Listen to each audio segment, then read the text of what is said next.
Assalamualaikum warahmatullahi wabarakatuh. Ketemu lagi bersama saya di Sobat Hitam Putih.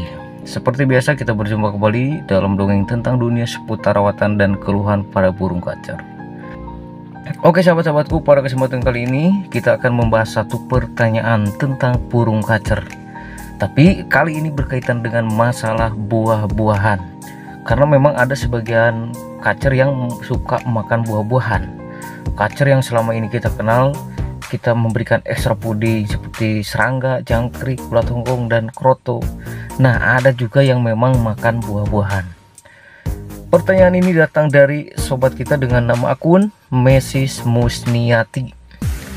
Om, burung kacer ada yang suka makan buah seperti pisang, pepaya, semangka, dan pir. Salah satunya kacer saya. Yang saya mau tanyakan, apakah fungsi buah sama seperti jangkrik dan kroto bisa memancing naiknya birahi kacer? Terima kasih. Nah, ini pertanyaan yang bagus nih. Apakah jangkrik dan kroto yang selama ini kita berikan sama burung kacer itu bisa digantikan sama buah? Nah, ini jawabannya. Kalau masalah bagus atau tidaknya ya, si kacer makan buah, ya itu bagus dan boleh saja diberikan buah-buahan, itu bagus. Karena seperti yang kita ketahui, kalau kita melihat dari segi kandungannya, buah-buahan itu kaya akan nutrisi. Banyak vitaminnya, banyak gizinya, banyak mineralnya, banyak karbohidratnya. Dan kemudian ada juga memang buah-buahan itu mengandung protein dan lemaknya juga. Itu bagus buat kesehatan tubuh. Bisa meningkatkan sistem imunitas, menyehatkan tubuh, bahkan menyehatkan dan memperbaiki pencernaan. Nah, tapi kalau masalah ke birahi, memang buah-buahan itu ada kadar protein dan lemaknya juga.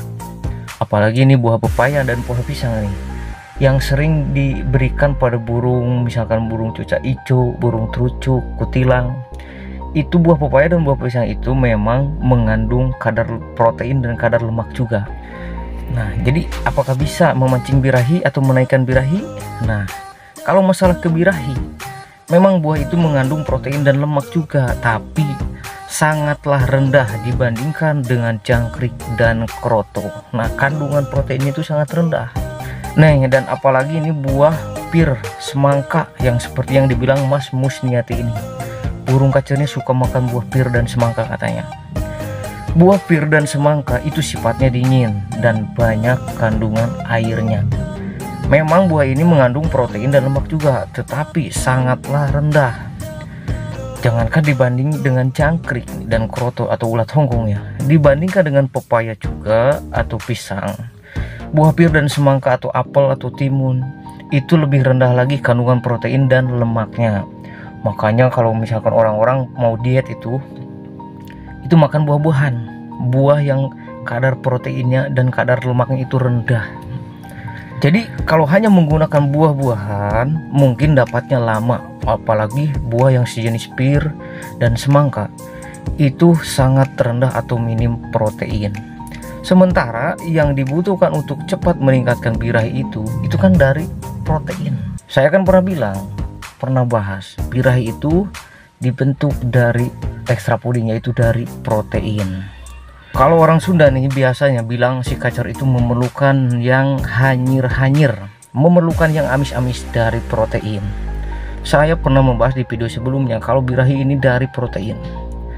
Tapi kalau buah pir, semangka, atau timun itu kan banyak kadar airnya dan sifatnya dingin. Jadi pemberian buah itu kita lihat juga kandungannya, cocok nggak dibuat kacer kita. Ya mungkin kalau misalkan buah pir dan semangka yang banyak kandungan air dan sifatnya mendinginkan, mungkin diberikan sama burung kacer yang sedang dehidrasi atau kepanasan itu cocok.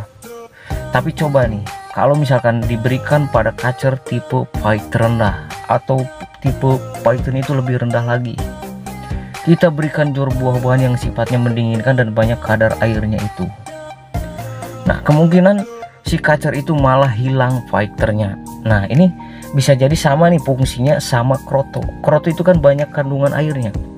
Dan kalau kroto diterapkan pada kacer tipe fighter rendah, kemudian ditambah cur-curan krotonya, ditambah lagi pemandian yang berlebihan, itu bisa menurunkan tingkat fighter si kacer. Bahkan membuat hilang fighternya si kacer, jadi drop. kalau pemberian kroto itu tidak tepat. Makanya kita harus paham kandungan dari extra puding yang kita berikan, terus pahami juga kebutuhan si kacernya. Kalau misalkan si kacer yang fighternya tinggi, mungkin itu cocok diberikan kroto karena bisa meredam fighternya, jadi biar fighter dan emosinya itu tidak meluap, tidak over gitu.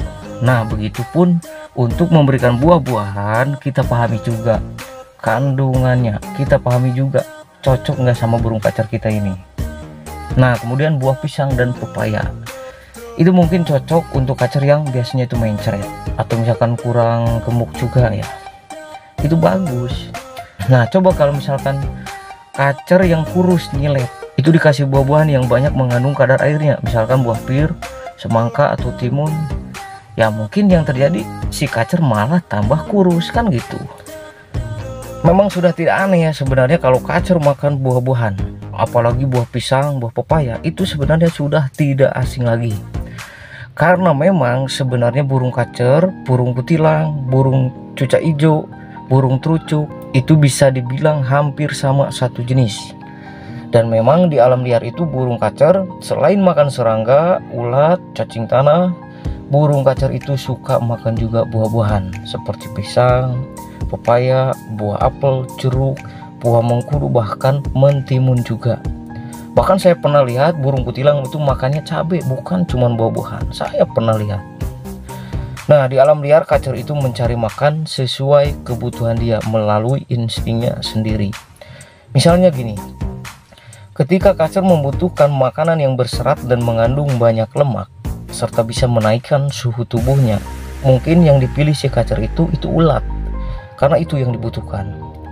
Seperti ulat dan jangkrik yang bisa menaikkan suhu tubuhnya.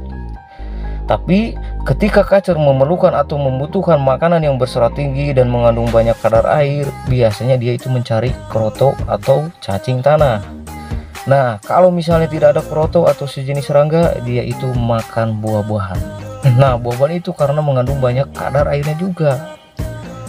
Tapi itu di alam liarnya ya.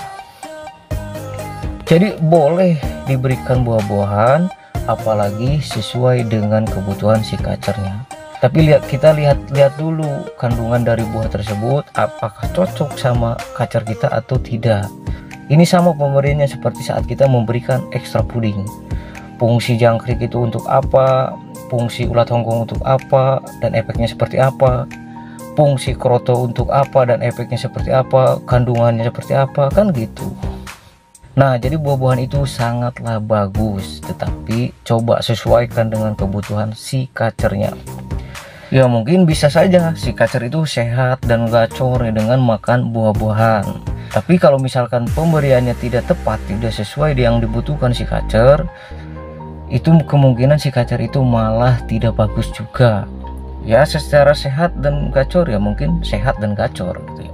Contohnya begini, kacer yang fighternya itu rendah, kemudian kita berikan buah-buahan yang kandungan banyak kadar airnya dan sifatnya itu mendinginkan.